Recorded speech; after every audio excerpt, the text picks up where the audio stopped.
Dear friends, the parish of St. Albert, Alberta, for its anniversary celebration some years ago, chose the theme Rooted in Faith, Living with Hope, Growing in Love. That theme fits the readings for today, St. Patrick's Day, inviting us to pray for a deepening of the theological virtues of faith, hope, and love in our lives, called theological because they are infused by God and not obtained through human effort. Jeremiah is his usually outspoken, blunt self in the first reading. Cursed are those who, in their lack of faith, have become materialistic. On the other hand, blessed are those who trust in the Lord. They will overcome fear and be free of anxiety. Their hearts are not devious, set on the Lord as they are. Their faith moves to trust and finally to surrender as they rest in God. The gospel takes us into the realm of both faith and love. Jesus recounts the story of a rich man and Lazarus to the Pharisees, whom Luke notes loved money. It is not a sin to be wealthy as such. The morality of money comes with how we use it.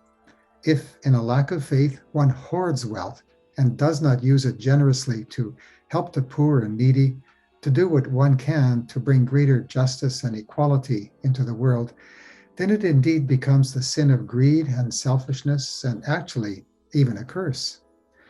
That was the real sin of the rich man, not caring, not loving, not even noticing poor Lazarus at his gate, longing to satisfy his hunger, even with scraps from the table of the rich man.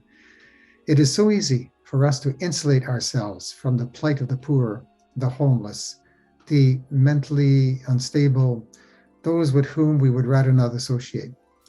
That is always a challenge, as it was for the religious Pharisees, the rich man of the gospel, and for us today, as we tend to shelter ourselves from the downtrodden with gated communities, high walls, sturdy fences, and now higher and stronger walls at our borders.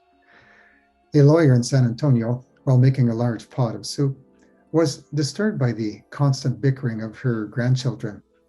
Tired of scolding them, she had a sudden inspiration.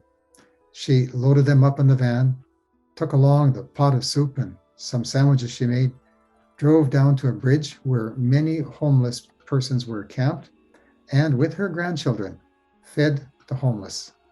Noticing the impact of this action on her grandchildren, the gratitude of the homeless, and her own felt joy, she began to do this on a regular basis.